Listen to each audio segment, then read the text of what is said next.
Handa ka na bang magpuri sa ating Panginoon? Kaya kabila, handa ka na ba magpuri sa ating Panginoon? Hindi, mga natin ng mga Panginoon. Come on, sir.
you, Lord God, to strengthen them today.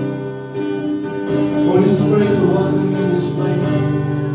To touch your heart, to feel you, to experience you, Lord God.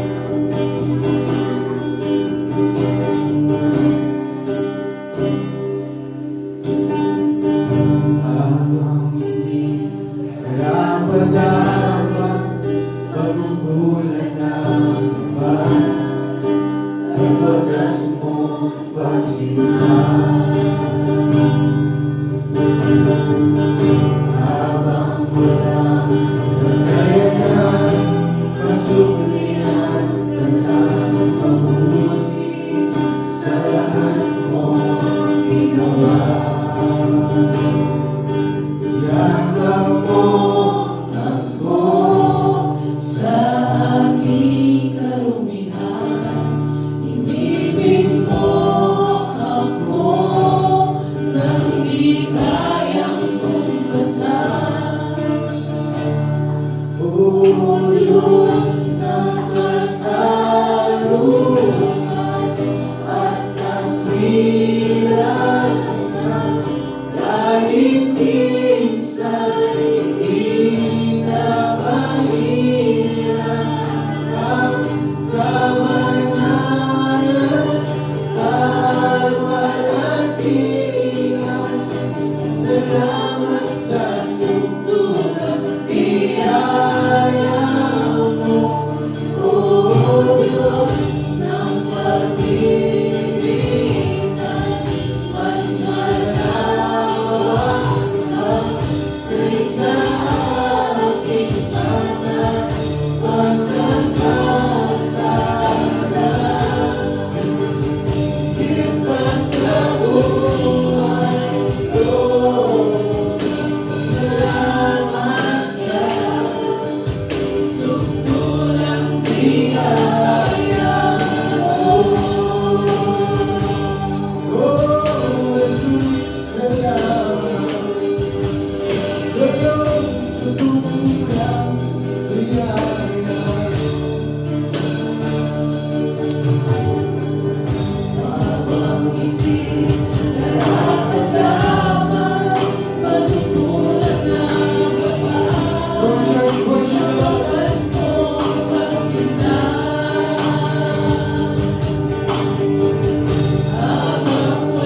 God is moving in this place.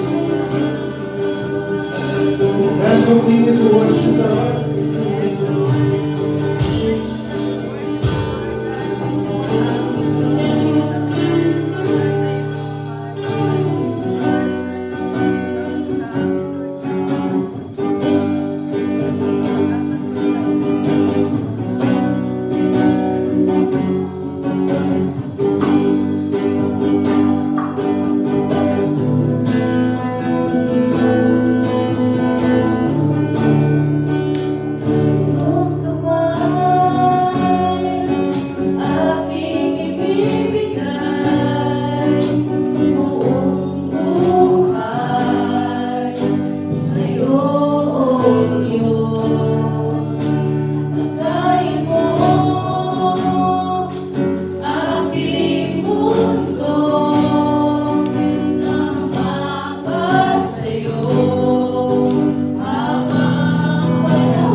please.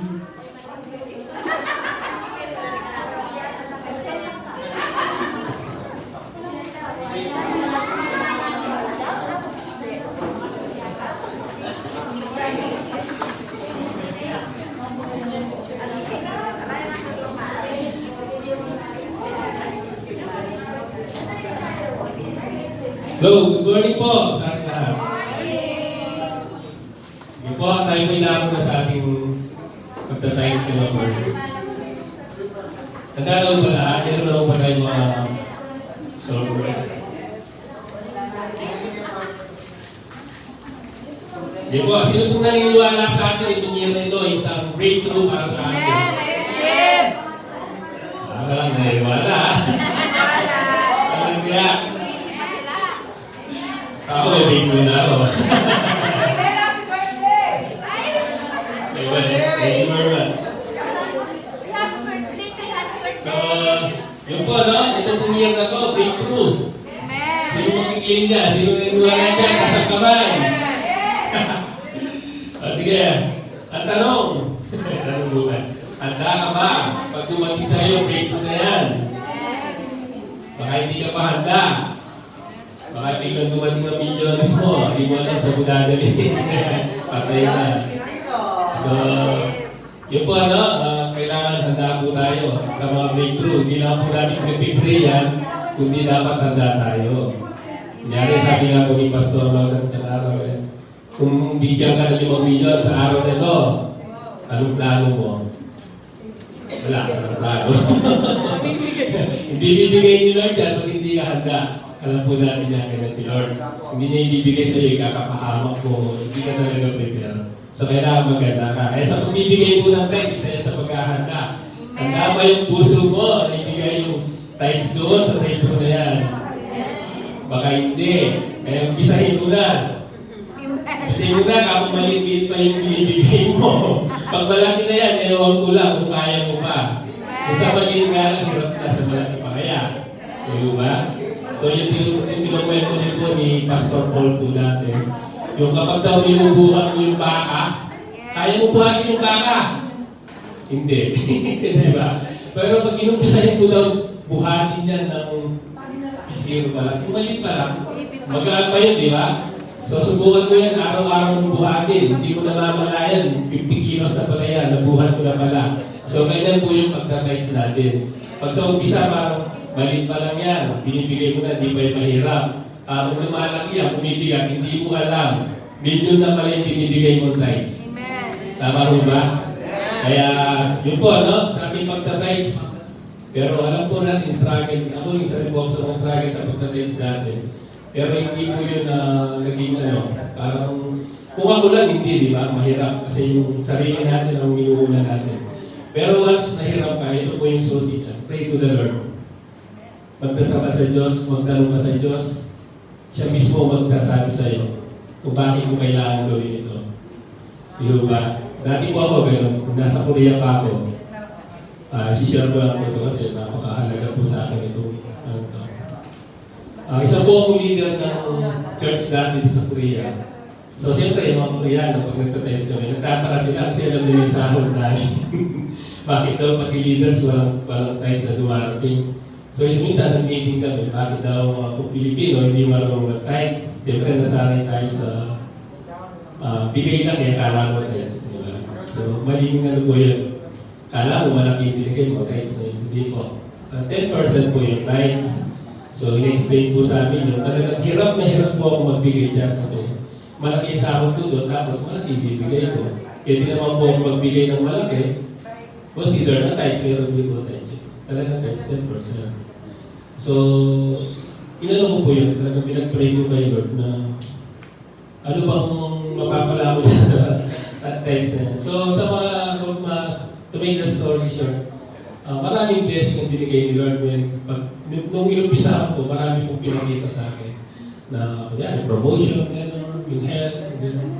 So doon ko po napatunayan na hindi talaga nagkukulang si Lord means sa mga pagbibigay natin sa akin. So dito sa Pilipinas, i-practice ko na, practice ko dito. So minsan sa play, pero yun, pinag-pray ko na sana maano ko talaga. mabigay ko kasi yung text ko may pangako si Lord dyan. Hindi lang po sa mga offer, yung text talaga may pangako. Yung barangay straight yan. Talaga na magpapalain ka ng Lord, hindi lang sa finances, kundi sa health, sa family, sa relation. Lahat-lahat na po yung kasama. Kaya yun po, huwag po natin baliwalain yung pagbibigay natin kay Lord kasi napakahalaga po yan. Between you and God, na nag-uusap kayo about that. Di mo po may tatago yan eh. Nasa sarili mo yan kung tama binibigay mo o hindi. Hindi naman po yung tao ang binabasa natin. Kasi hindi ikaw at ang Diyos, alam niyo po yan. Parang relasyon niyo po yan eh. Yung pagbibigay. Alam niyo kung dinadaya ka hindi. So hindi po ako pastor na nagtutulog kasi marami mong pastor na hindi ka sinishare ko mga ganito. Pero ako di ako pastor malakas po tulog na sinasabi sa inyo. So sige po, tayo po tumayo. Let's pray for our children. Di ba kasi natin na maraming Diyos dakila ang makapangyarihan sa lahat. Maraming po salamat o God for all the blessings o God sa iyong kagandahang loob o God for your love, sa iyong faithfulness sa amin o God. Salamat po Lord sa lahat po ng pag-iingat mo sa amin. Salamat sa mga blessings, sa mga provision mo sa amin o God. Patuloy po namin in-acknowledge Lord lahat po ng aming natatanggap buwan sa iyo at handa po kami ibigay ang mga po yung dapat ibalik at ibigay sa inyo Lord. Tanggapin mo po ito bilang aming pasasalamat o God at patuloy Lord na kami ay nananalangin na umaasa o God na hindi ka po pagpukulang para sa aming mga pangangailangan o God. Salamat po, we give you glory, honor, praise, mighty name of Jesus we pray. Amen.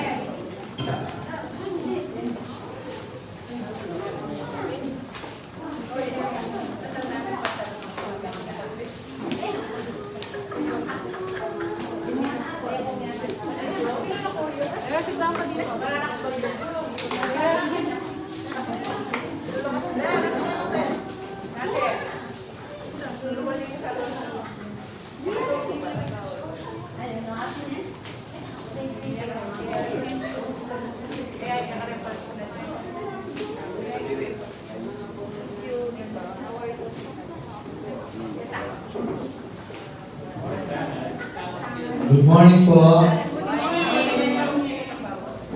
Masayang araw. Pag-isabi sa kapatid.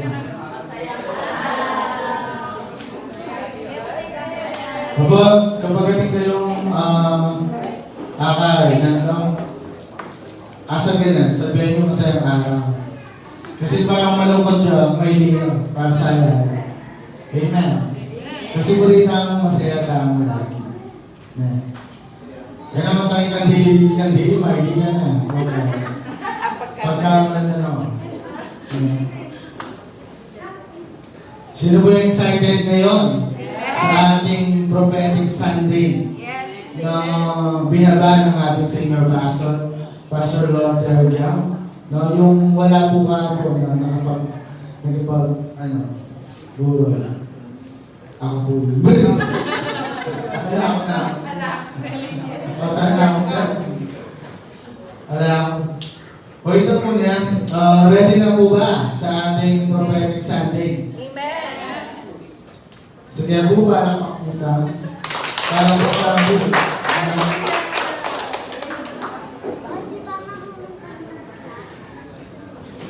Diyan nga po lusong na po kayo. Kasi diyan kaluluwa. Maglusog na ako bukit. Dito kasi bukit ang gulot ka rin. Papunta na mo lang bukit ka. Para damdaman din yung message sa amin ngayon. Kasi yung malindi ano sa akin. Yung message ng Lord. Dito naman yung bukit ang gulot.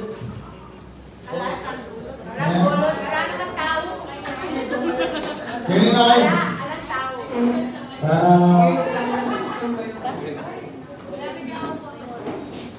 Para damdaman yan. Okay na kayo. Okay na po. Mag-closing na po. Sige na, before we start, mag-pray na po pa po. Let us pray, Father God. We thank you, Lord God, for this morning.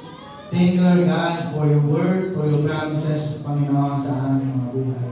Salamat, O God, ngayong araw nito, ngayong umagang ito. Marireceive namin, Lord God, yung word mo na this year, Lord God, na panghahawakan namin, Lord God, full year, Panginoon. Kaya Lord, samahan mo kami, Bigyan niyo po kami ng knowledge, understanding towards your word, O God. Salamat po, Holy Spirit, O God. In Jesus' mighty name we pray. And everybody say, Amen. Pagsabi naman sa katabi mo, masayang araw. Kasi po, ginagamit po yan sa trabaho ko. Kaya mas maganda magamit din dito. No? Kasi every time na kalele mo, malungkot ka. Diba? So, gano'n nga, masayang araw, may liyan. Amen.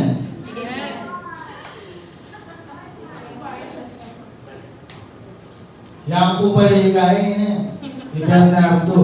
Bernardo Esmeraldo. Yung mga dalakad ngayon yung dating kain, makarulong mo kayo, pero na-twitch na.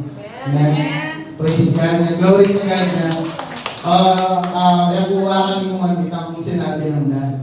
Yung first time kong may gatin, kaya kaya po, kaya sindalan po. Ano pa kanyan, accident na, chuwakin. Kumbaga, intentional.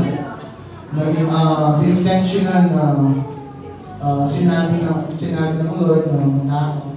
Diba? Kumbaga, accident na chuwakin.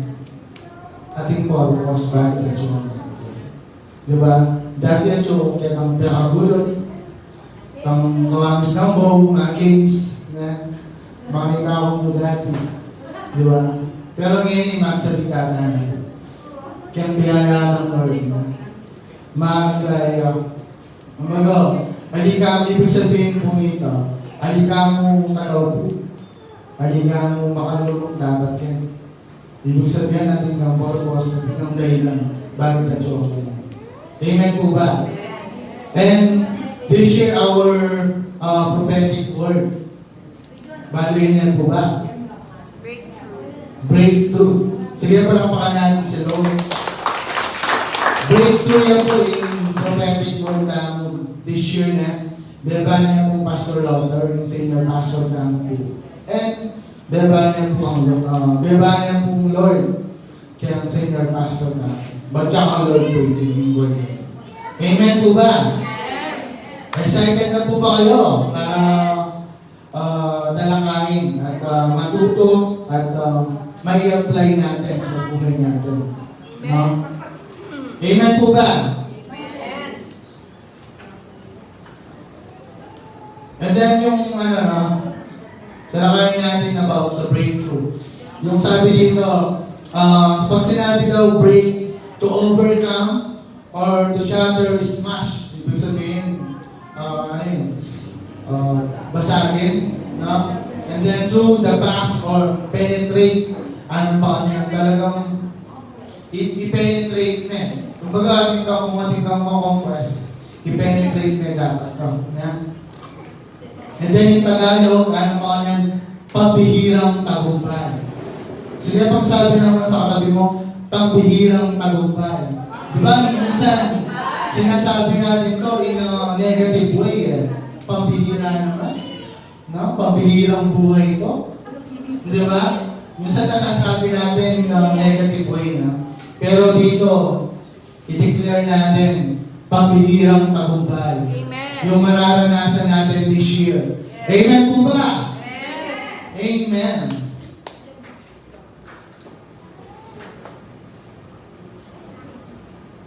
Di na kayo pong pahintulot na kung matujing lelay yung kantutan niya.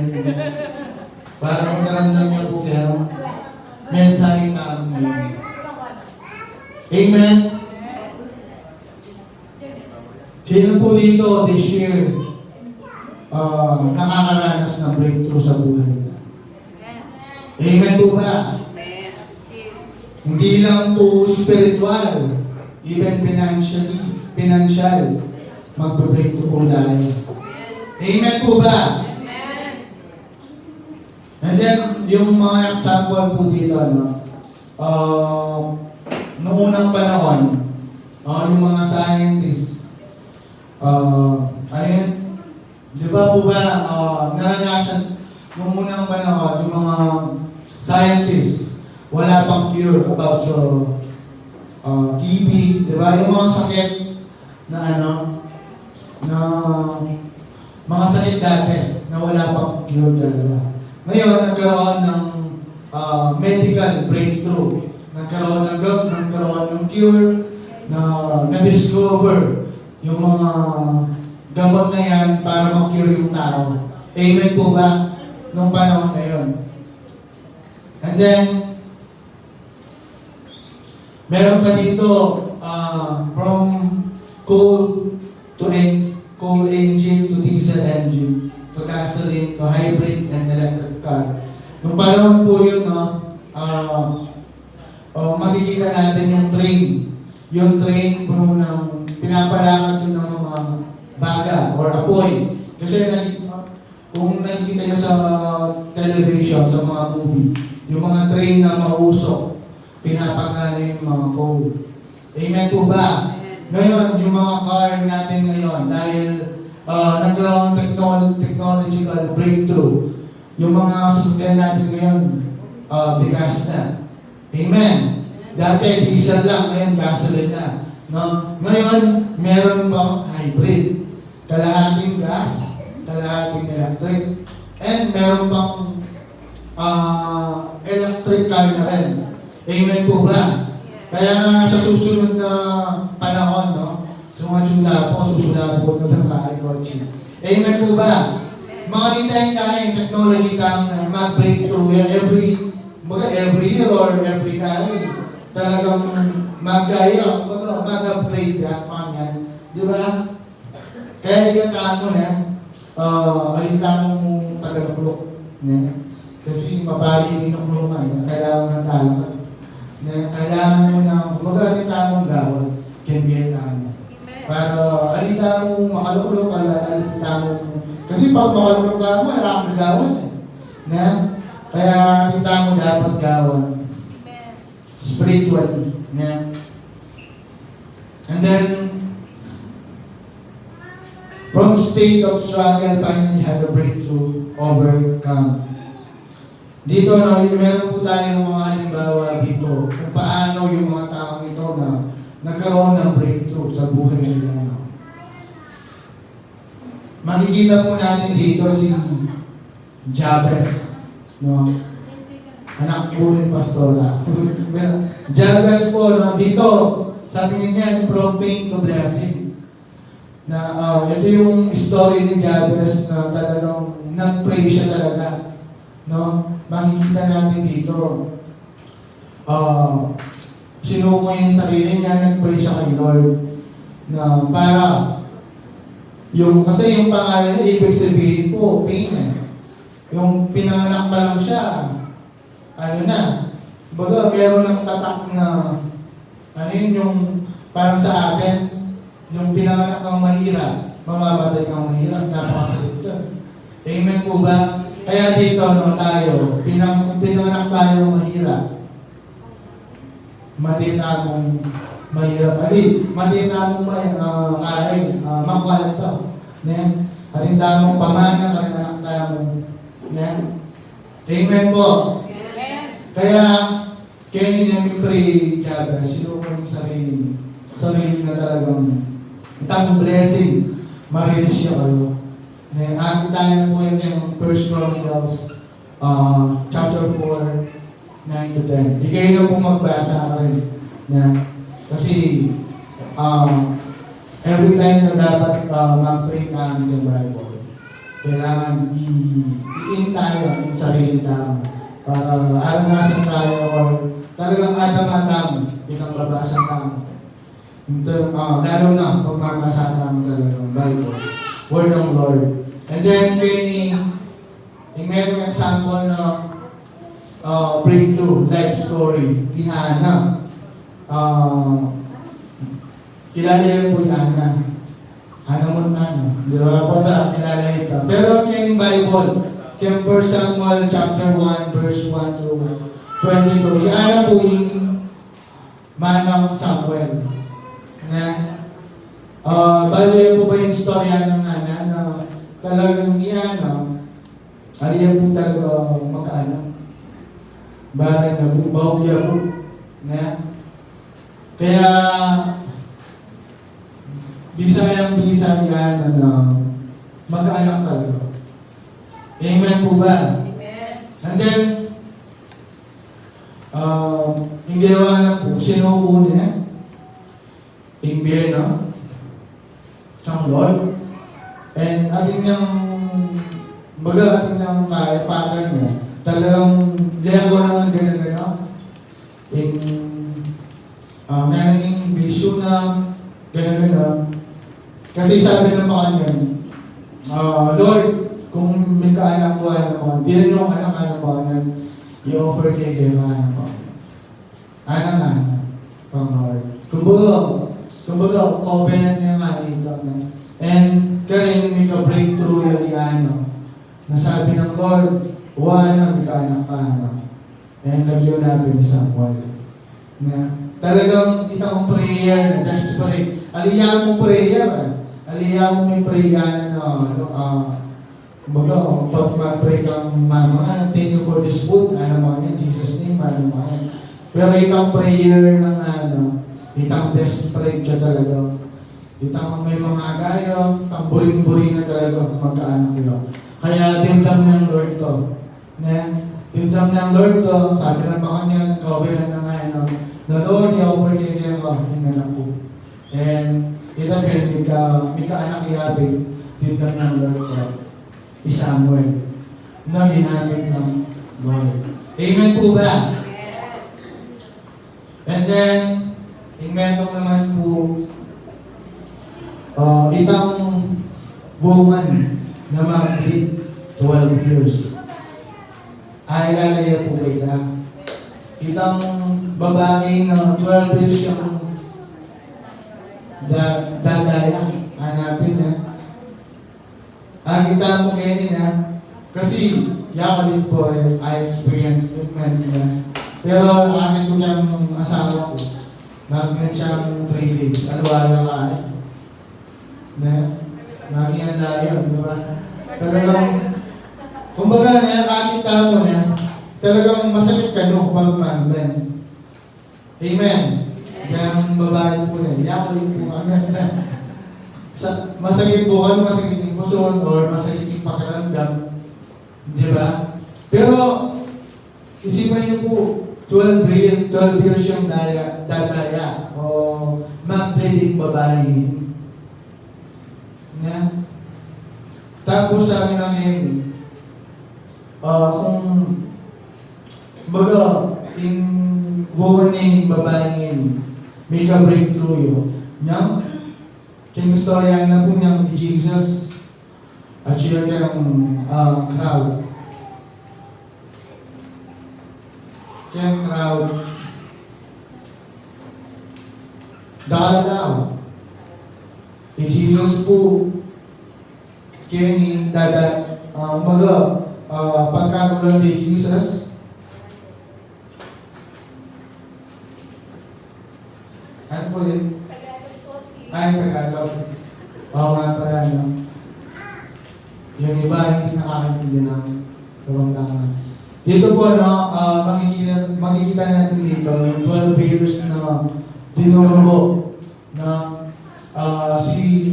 nung dumadaan si Jesus na nadampisan or nahawakan ng 12 years na dumurbo, yung laylayan ni Jesus.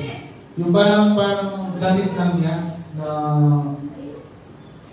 siguro naglalakas si Jesus. Tapos yung 12 years na nag-build na to, yung gagawa na ako siguro gagapang na yun. Kasi sabi ng mga niyan, siyang background na ganang eksperto na doktor, kay Paulo para galing yan. Pero, aliyan pa rin ginaling. Until na amin ni Jesus, talagang kaya amin niya pa kayang makrowd, nakalataw, and talagang hinawan mo ka rin kapag ating sikat na artista, na crowded, sikat siya talaga. Diba? Nag-crowd na ng fans. Talagang lapitan din Jesus, o lapitan din ng artista. Makikita mo rin kang Jesus, na sobrang crowded, and kung ikaw, yung babaeng mag-play 12 years ay kung ikaw no, na nag-play ng 12 years ng anong gagawin mo? Tapos, gumagapang ka na lang. No? Ganun na lang yung ginagawa mo. Pero itong 12 years na babaeng ito na nag-play, desperate din siya para makita, para mahawakan lang. Kasi meron siyang faith. Sabi niya ganyan, mahawakan ko lang yung laylayan ng damit ni Jesus, gagayin na siya. Amen? Kaya po, ganun po yung ginawa, na desperate na ginawa ng 12 years na babaeng ito na nag-play. Desperate po siya talaga na mahawakan yung laylayan ni Jesus. And nung nahawakan po yung laylayan ni Jesus, anong sinabi ni Jesus? Parang may umawak sa akin. Sabi niya ganyan. Sabi niya sa mga disciple niya. And then sabi ng mga disciple niya, ikaw naman, Jesus, o ikaw naman, Panginoon, sa dami po na umawak sa iyo. Ayaw mo kami. Hindi po ba? Kaya po, nung napansin ni Jesus na mayroong umawak, parang mayroong nag-release na power or healing. No? And then sinabi po ng babae na nag-pray, ako po yun, sabi niya ganyan. And then, nung pagkasabi ganyan ni Jesus, sabi niya na magaling ka na. Amen po ba? Yung desperate na babae na 12 years, na lahat na ginawa, na herbal, mga ekspertong, mga doktor, na pinagamot siya. Pero isang hawak lang sa laylayan ni Jesus, gumaling siya. Amen? Nagkaroon po siya ng breakthrough, no, ng healing sa kanyang buhay. Hindi lang yun sa pananampalataya niya. Amen po ba? Tayo, ilang years na tayo Kristiyano, nakapag-breakthrough na po ba tayo? Amen po ba? Kaya nga yung prophetic word natin ngayon this year is breakthrough. Kaya tayo din kailangan makapag-breakthrough spiritually. Amen po ba? Hindi lang tayo tagaupo, kundi doer po tayo. Doer of Word of God. No? Talagang makikita natin na tayo din nag-grow. Tayo din merong desperate na sundin yung pinapagawa ni Lord sa buhay natin. Amen po ba? And then, isang buhay na naman na nakapag-breakthrough dito, si Isaac. Kilala niyo po ba si Isaac? Makikita po natin yan sa Genesis chapter 26, verse 12. Meron yung story po nito, no? Famine po. Famine, kapag sinabing famine, tagutom po. Wala akong makain. Amen. Nakaranas na po ba kayo doon? Ng gano'n. Pag-uwi mo sa bahay, walang makain. O ma! Di ba? Magluluto ka ng mami.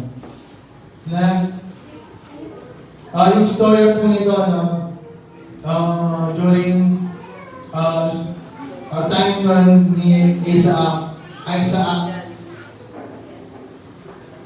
planting during famine, at the same year, he reaped 100-fold.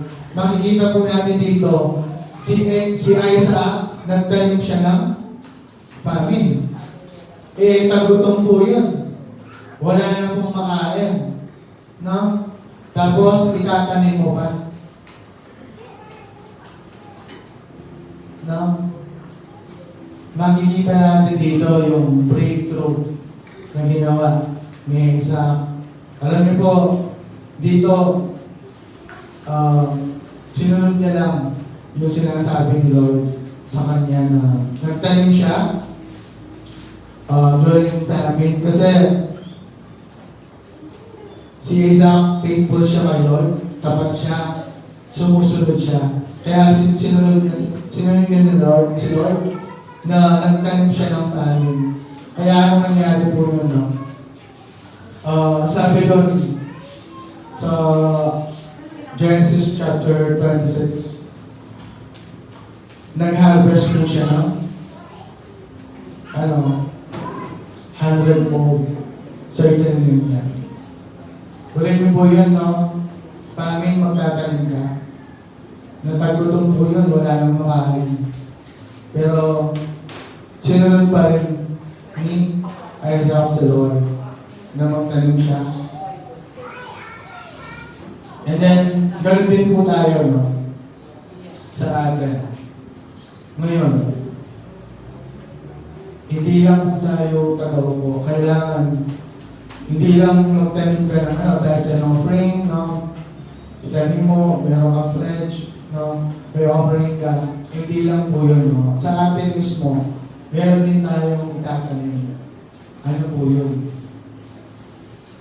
Spiritual po, no? Magtanim po tayo sa mga tao, i-share natin yung salita ni Lord sa mga tao. Alam niyo po, meron pong maitatanim sa kanila.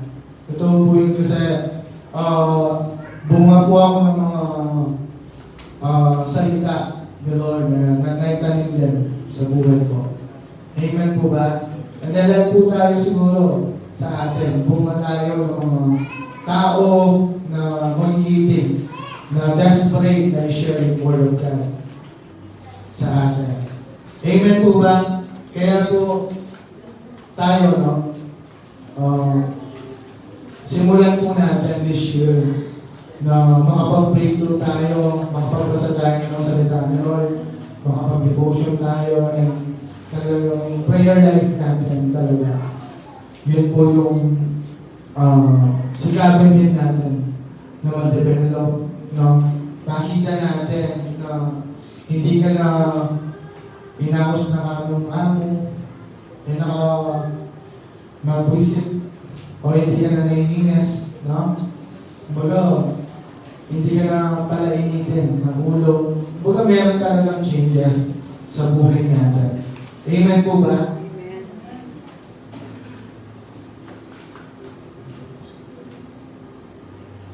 And then dito, tatalakayin natin yung verse, yung aklat, bakit yung mga taong ito naranasan yung breakthrough. And ito po yung i-apply natin ngayon, no? Sa atin, this whole year, itong word na to, no? Itong istorya na to. Amen po ba? Buksan po natin yung Bible natin sa Mark chapter 2, verse 1 to 12. Sabi ganyan, a few days later when Jesus again entered Capernaum, the people heard that he had come home. Alam niyo po, dito po yung family ni Jesus. Dito siya nag-start. No? Nung nalaman ng mga tao na bumalik si Jesus,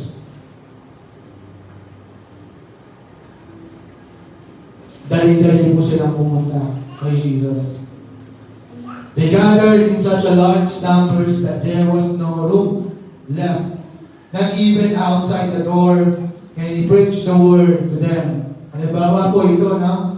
Dumating si Jesus, nalaman ng mga tao na puno po yun. Even sa labas na puno, yun po yung nangyari nung pagdating ni Jesus sa kanyang hometown, no? Kaya, ayun po, tingnan niyo po yung picture dito. Yung wala na talagang kumbaga, wala nang space. Ganun po, no? Ganun po yung nangyari. And then, some men came, bringing to him a paralyzed man carried by four of them. Ito na merong mga apat na tao. Magkakaibigan po itong mga to, no? Yung kaibigan nila, paralyzed po. And gusto na lang ilapit kay Jesus. Kasi nalaman nila si Jesus, nagpapagaling siya ng mga may sakit. No? And itong mga apat na magkakaibigan na to, desperate sila na makalapit kay Jesus. Pero since they did not get him to Jesus because of the crowd, they made an opening in the roof above Jesus by digging through it and then lower the man was laying on. Ito no, makikita po natin dito kung kayo po yung magkaibigan, kayo po yung kaibigan ng isang paralyzed na to. Tapos nakita nyo, wala na talagang hindi ka na makakalapit kay Jesus kasi crowded na eh. No? Hindi ka na, kung ikaw, doon ka na lang, mag-stay ka na lang sa lugar na yun. Kasi crowded na, hindi ka na makalapit kay Jesus. Pero ibahin niyo po itong mga apat na kaibigan po ito. Anong ginawa po nila? Beklas nila po, tambubungan. Inalis nila po yung roof sa taas para makalapit lang kay Jesus. Tapos binaba nila kay Jesus sa harapan. Amen po ba? Makikita po natin dito, no? Yung determination ng mga taong ito para makalapit sa Jesus.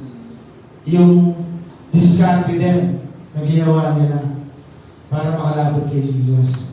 Tayo po, determinado pa ba tayo na makalapit lang sa ating Panginoon? Every time po na kung meron lang ba tayong pinagdadaanan or meron tayong problema, doon lang po ba tayo lumalapit? No? Nagyo itong mga to, no? Talagang feeling mo wala nang pag-asa makalapit sa kay Jesus. Pero yung diskarte, yung determinasyon na ginawa nila, no? Para makalapit kay Jesus. Yun po yung nagpapudlok. Kumbaga yung breakthrough, makikita po natin dito yung breakthrough na naranasan nila. Kasi nakalapit sila kay Jesus. No? Tayo, no, huwag nating aayaan na this year, ganito pa rin tayo. Amen. Huwag nating aayaan na yung katabi mo, yan pa rin sa December yung katabi mo. Iba naman, no? Iba naman ang kaluluwa, iba naman ang tao, iba naman ang kapamilya natin, nakatabi natin.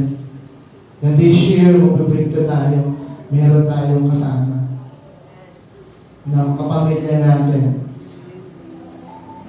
Na maglilingkod, magpupuri na kasama natin. Amen po ba? Amen po ba? Kaya po dito, no, makikita po natin dito, talagang merong ginawa yung mga apat na kaibigan niya para mapunta nila kay Jesus. Ito po, nakita niyo po yung picture. Yung ginawa ng apat. Kasi yan po yung pinakamalapit na ginawa. Talagang pinaklas nila yung sa taas. No? Para makalapit lang kay Jesus. Alam niyo po, kapag lumalapit tayo kay Jesus, kailangan meron din tayo babakasin, aalisin. Amen? Aalisin po natin yung pride natin. Number 1 po yun.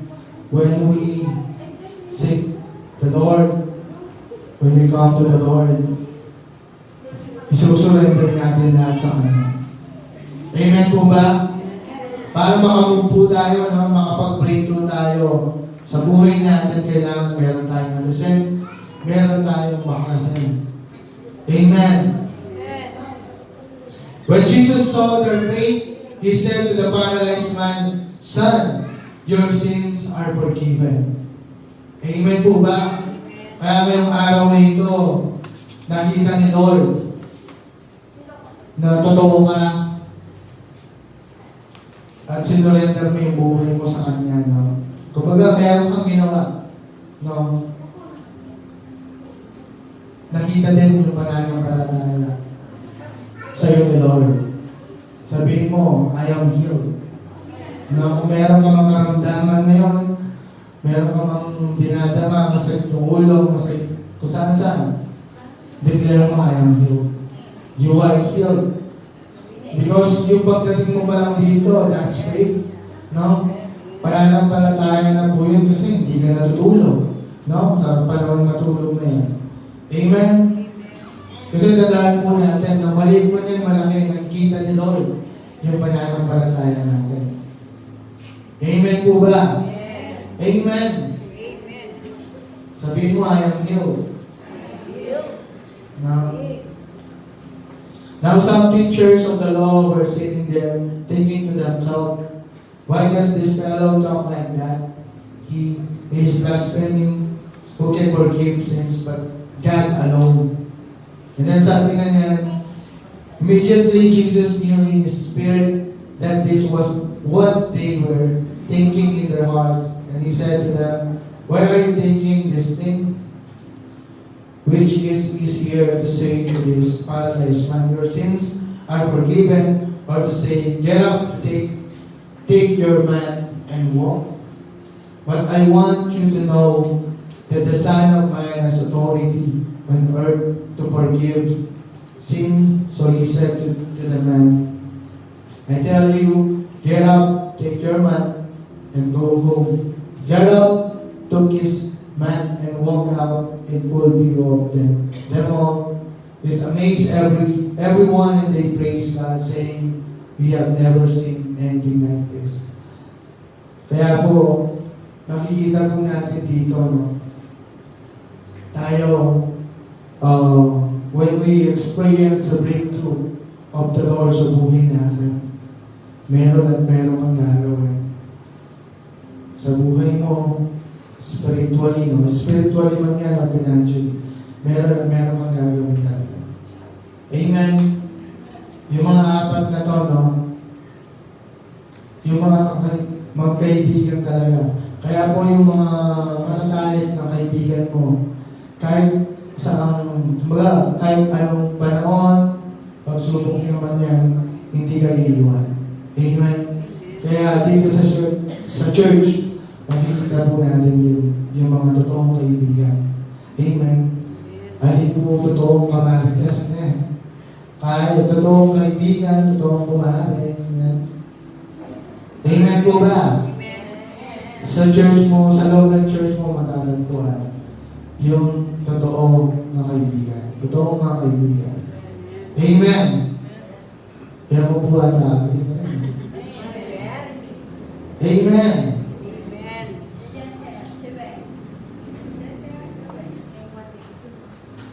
Kaya po dito, no, makikita po natin yung love and care sa mga apat na mga kaibigan ko, yung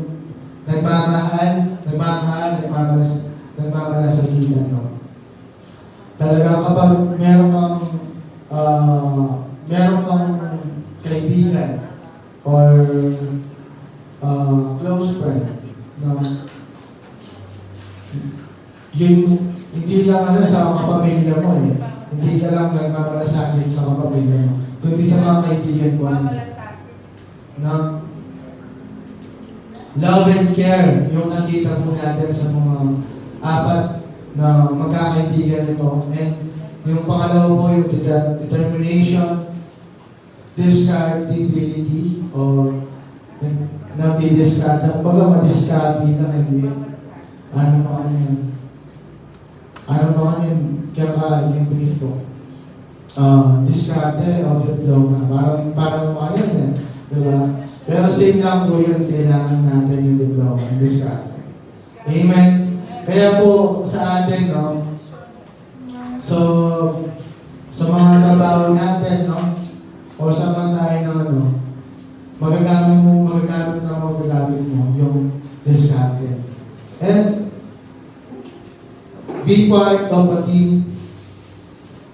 Do your part in the team. Kapag di kaya ng isa, kakayanin kapag may teamwork. Alam niyo po, sa church natin, meron tayong cell group na tinatawag, no? Kaya po, mag-join po tayo doon, no? Meron tayong team. Yun po yung team natin na para sa mga kaluluwa na dinadala natin or ini-invite natin yung mga prospect natin na gusto natin mawin madala dito. So, sa group po natin, kumbaga, doon kayo po, magtutulungan kayo para ma-win sila, madala sila doon, no? Or kung mayroon man kayong talagang hindi nyo kaya na mag-share, i-ask nyo sa leader nyo, no, para tulungan kayo. Kaya po, kapag nag-iisa ka lang, mahina yung persa. Or, kumbaga, parang kapag nag-iisa ka lang, ikaw lang mag-isa na gagawa. Pero kapag may team ka, marami kayong ma-accomplish. Amen? Amen po ba? Kaya po sa mga cell group natin, sa mga ka-team natin, no, magtulungan po tayo, lalo na sa pagdadala ng mga kaluluwa dito. O hindi na kaluluwa, kasi kaluluwa po yung mga dito. Mga tao na dadala natin dito. Amen po ba? Believe and stick in your team. Tiwala, mananatili sa cell. No, talagang kailangan this year, no, yung mga cell group natin, hindi lang sila mananatili na tayo-tayo lang. No? Yung mga cell group natin, kailangan merong mga iba na mga tao na bago tulad natin. Amen? Kaya po talagang mag-invite po tayo. Start natin sa cell group natin. At invite natin sa church. Amen po ba? Kasi kung this year, gano'n na naman gagawin natin, wala tayong gagawin. No? Pagdating ng December, tayo ulit. Amen? Gusto natin maraming tao na mabago, maraming tao na makilala sa ating Panginoon. Kailangan meron tayo. Amen po? And then God will honor the effort full of faith. Tandaan po natin, no? Ino-honor lagi ni Lord yung mga taong tapat na sumusunod sa Kanya. Amen? Yung maliit man yan ng malaki, no? Nakikita po ni Lord yan. Amen? Kaya po, dito, no? Makikita natin, there is blessing in obedience. Alam niyo po, yung pagsunod natin, susunod na lang yung blessing sa buhay natin. Amen? Hindi ka pababayaan noon. Amen po ba? Amen. Kaya po, tulad ng mga apat na mga magkakaibigan ngayon, na meron silang ginawa, binaklas, no? Naging desperate sila. Ganoon din tayo, no? Para makaranas ng breakthrough sa buhay natin. This year, no? Meron tayong babaklasin. Meron tayong kailangan na aalisin sa buhay natin. Amen. Siguro tumayo tayo.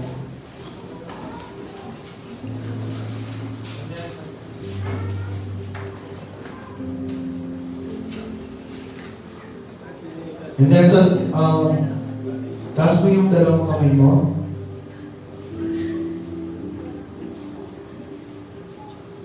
And then sabihin mo, Lord, this year,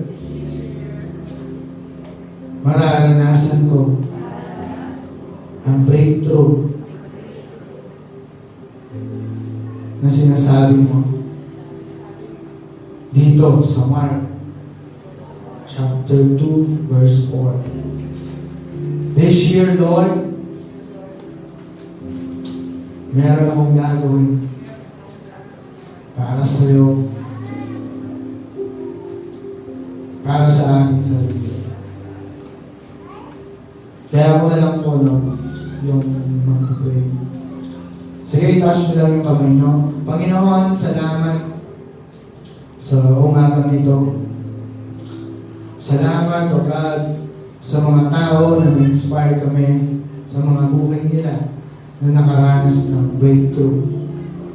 And Lord, hindi namin hahayaan na sila lang yung makaranas ng mga breakthrough sa buhay. Kami rin, Lord, makakaranas din kami ng breakthrough sa buhay, Panginoon. Lord, right now, Lord God, we humble ourselves to you. Inaalis namin, Lord God, at nagpapakumbaba kami. Inaalis namin yung pride, Lord God, sa amin. Yung selfishness, Panginoon, yung walang compassion, alisin mo rin, Lord God, yung walang bahala o negligent, Lord God, hindi na, Lord God, naawa sa mga tao, sa mga lost. Lord God, dalangin namin magkaroon kami ulit ng mga passion, compassion, Panginoon, sa mga tao na kapaligid sa amin, Lord God. Magkaroon kami ng pagmamahal, malasakit, Panginoon, sa kanila, Lord God. Na makita namin sila din, kailangan nila si Jesus, Lord God. Kaya right now, Panginoon,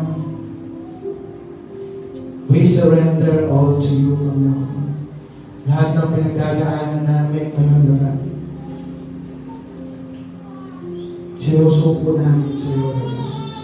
Because we know, Lord God, ikaw po yung solusyon sa lahat ng problema natin. Salamat po, Lord God, na sa iyong salita, sa iyong mga pangako, Panginoon, na hindi mo kami pababayaan. Ikaw po lagi, Panginoon, ang maging sentro ng aming buhay, Lord God. Salamat po, Lord God. Mula noon hanggang ngayon, tapat ka sa lingkod mo. Hanggang ngayon, Panginoon, salamat. Issue yan, Lord God, hindi kami mananatili na kami lang, Lord God. Hindi po ako mananatili na ako lang na mag-aaten. Even our family, Panginoon, our relatives, sila din, Lord God.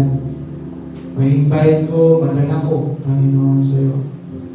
And because sabi mo, meron pang isa na mananampalataya susunod sa iyo, Lord God.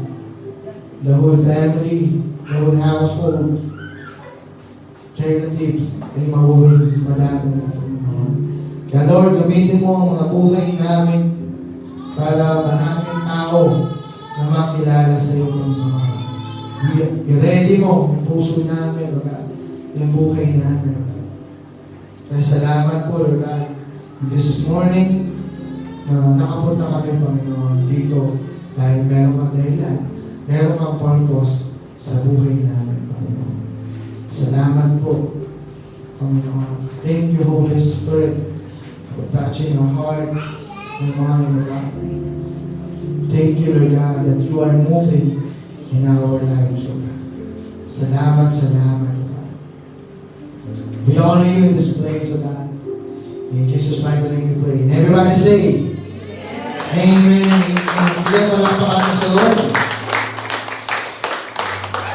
And then, pag-sabi sa katabi mo na lalo kang pumo, lalo kang pumo. Natin doon ba yung bahay po yun? Pasas. Ngayon yung ba niya? Ubas. Sige, wala kami natin si Pastor. Praise God. Na-receive nyo ba yung breakthrough? Amen.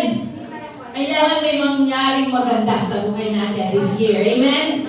Praise God. If we receive the word and we believe na yung salita ng Panginoon ay makapangyarihan, talagang po natin yun. At talagang makita po natin sa buhay natin na merong ginawang magandang pagbabago sa buhay natin. Amen? This year 2025 is a year of breakthrough. Amen? Taas po natin yung ating mga kamay and let us receive the blessing of the Lord. The Lord bless you. The Lord keep you. The Lord make His face shine upon you. And be gracious unto you and give you peace and breakthrough. In the name of the Father and of the Son and of the Holy Spirit, everybody say, I receive. Sabi nyo, I receive. In Jesus' name. Breakthrough.